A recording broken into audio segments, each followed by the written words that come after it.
So recently I've been getting a lot of comments basically asking me how I find all of my AH flips. So today I'm going to show everyone number 1 how I find my AH flips, number 2 the best ones that I personally use, and number 3 just how easy it actually is to do. I think it's overcomplicated a lot of the times and it's quite daunting for people who've never done it before.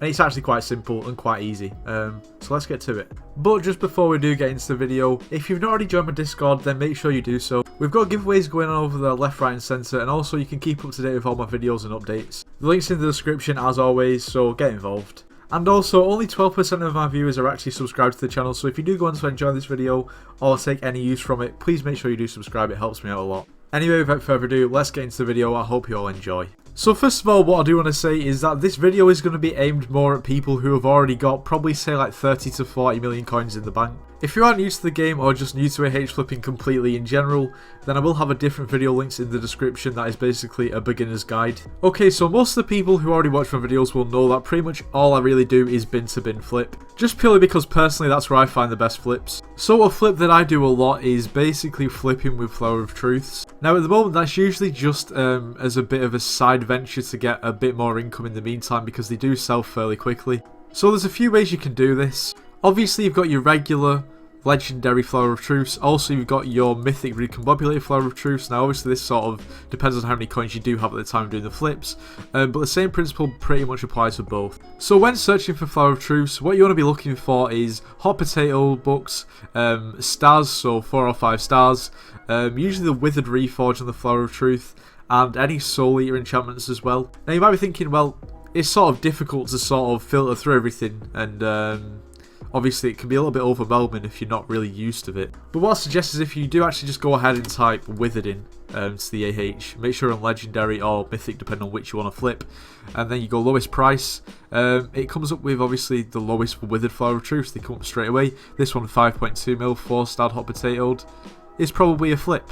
You could probably make some decent profit on that, probably even like, I don't know, maybe something similar to that. You could probably make like maybe at least 400-500k off that straight away, just purely because of the reforges, the stars and the hot potato books. Now you can do the same thing by searching Soul Eater as well. Obviously all of the cheapest Soul Eaters come up, Soul Eater 1 being basically obviously the lowest variant, and then obviously working its way up to Soul Eater 2 and Soul Eater 3. To be honest, it is quite self-explanatory. Basically just look at the previous one and the previous actual listings and see if basically what you're looking at is worth buying, i.e. I don't know, this one right here is probably the best one I've seen so far for 6.5 mil, and just from knowing the market myself, I would say that it would usually sell for at least 7 mil, but it hasn't got hot potato books on it, so it's probably listed at about the right price. Things like this you just sort of get an idea for after you've been doing it for a little bit of time. Now another filter that you can actually use for the Flower of Truths is one for all. What I would say is do this with caution, because obviously, you know, one for all isn't really that much of a meta on the Flower of Truth. But sometimes you can still pick some decent ones up, maybe if it's withered 5-star hot potatoed and it's the cheapest one. It might take a little bit of time to sell, but it will still make you a decent amount of profit. Like as you can see, the cheapest one here is actually 16 mil, and if you did find one coming up for 11.5, it's sort of a no-brainer to buy. But anyway, that's pretty much Flower of Truths out of the way. That is pretty much as simple as it gets. Very easy to do and very frequent as well. Now something that I've not mentioned as of yet is mods such as Forge. Now this basically allows you to search extra things within the AH, like for instance stars on items, and will basically highlight when basically flips are actually there. To be honest, there are a lot more features to Forge and Skyblock add-ons and everything like that. To be honest, personally I'm not a massive fan of it.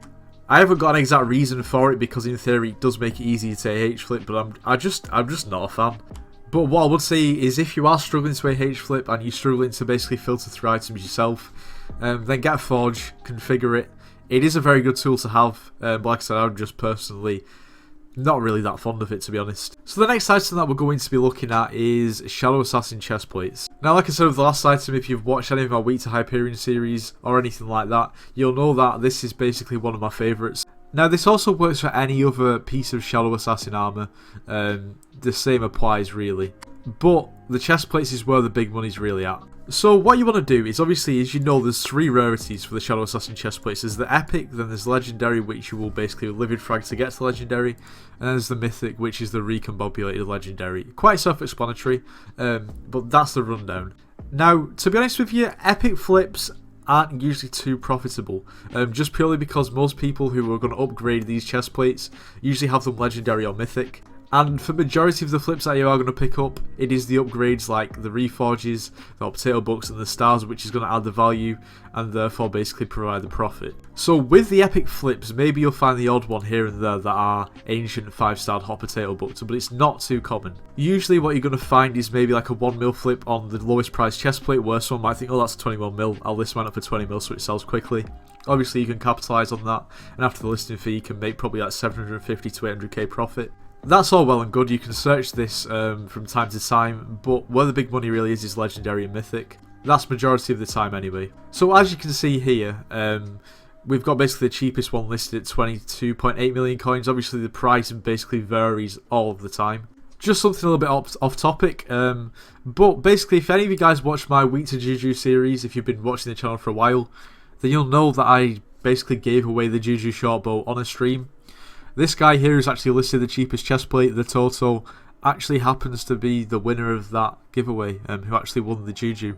Pretty sure he still has it, but anyway, fun fact anyway. Regardless of that, basically what you want to be looking for on these chest plates is, if you scroll down you'll start to see these. So you'll see the Ancient Reforge, which is basically the best Reforge. I assume most people already know this, but it is good to see.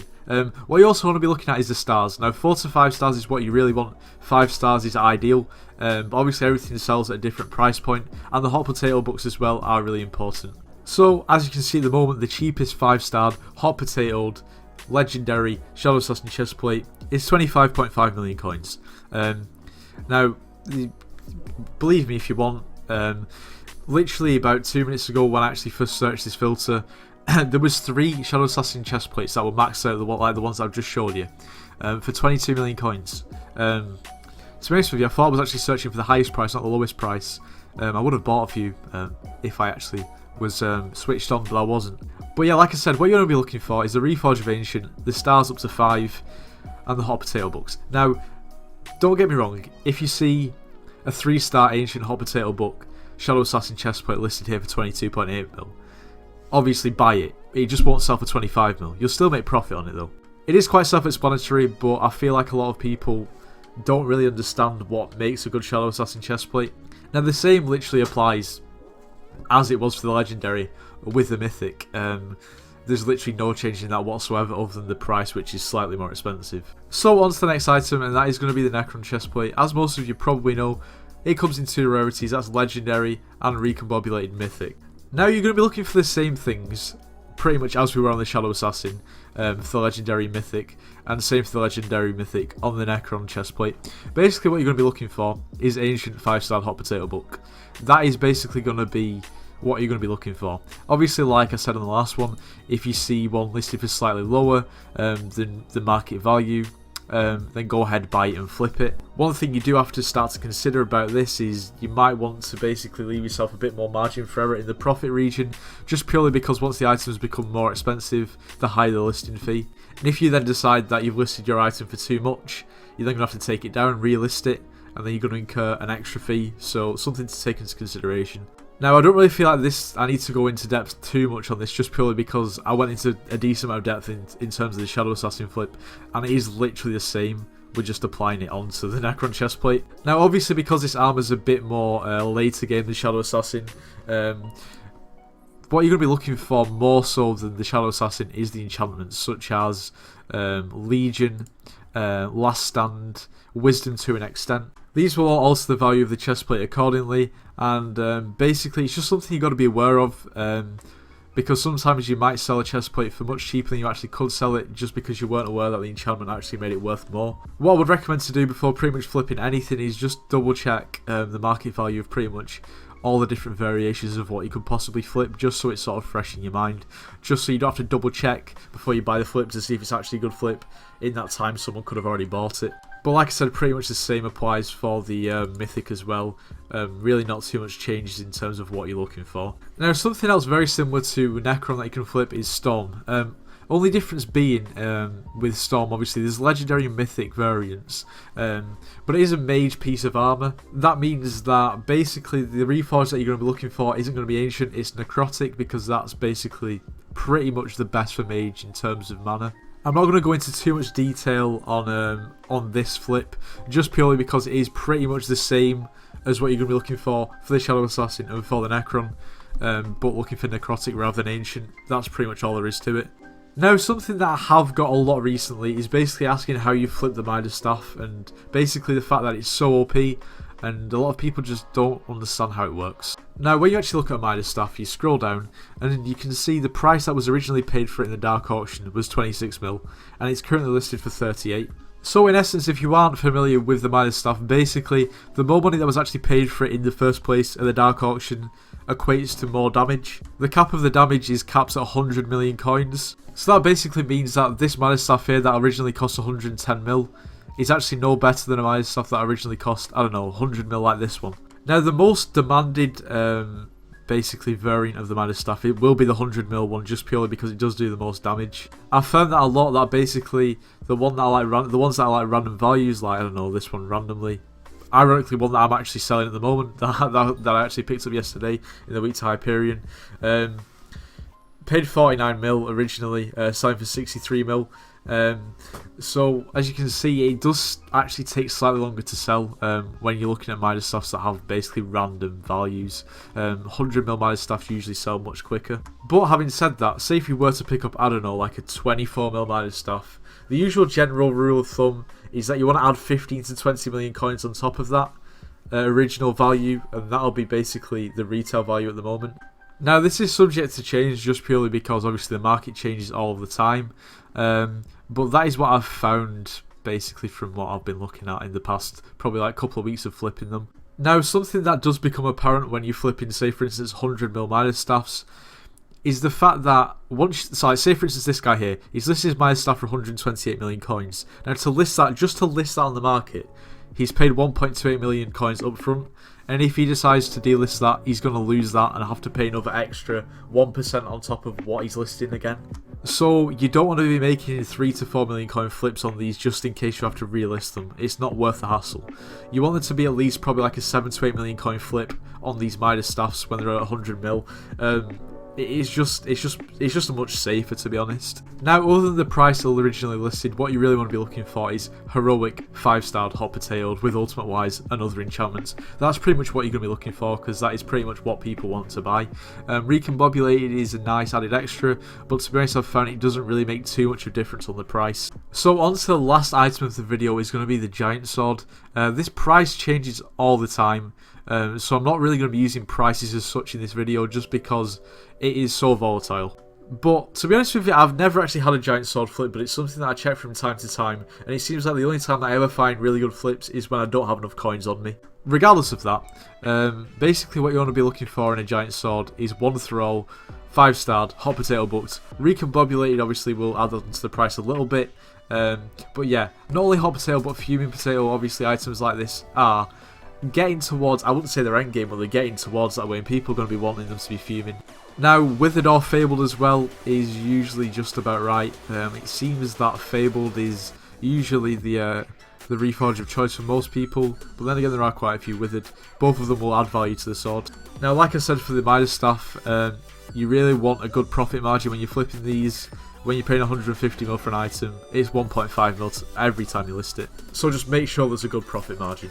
But I would say that is very much apparent to do your research before flipping this item, just purely because of the actual amount of it. Now, by no means am I saying that they are the only items you can AH flip in this game and make profit from, because that's just not true. There are so many other items you can, but they're just the items that I personally flip with the amount of coins that I have. When you have more coins, obviously it's much easier to make coins because you can flip more expensive items like, for instance, Hyperions or other Necron blades. Obviously, once again, there are many more items that you can flip, but that's just an example. If there are any more items that you personally flip and you want to share it with anyone, leave it in the comments.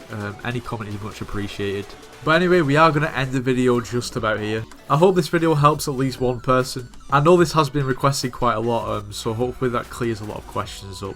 Now, I appreciate maybe people that don't watch my channel might be thinking, what is this guy going on about? He's basically teaching us how to AH flip, and he's not even done any AH flips in the video.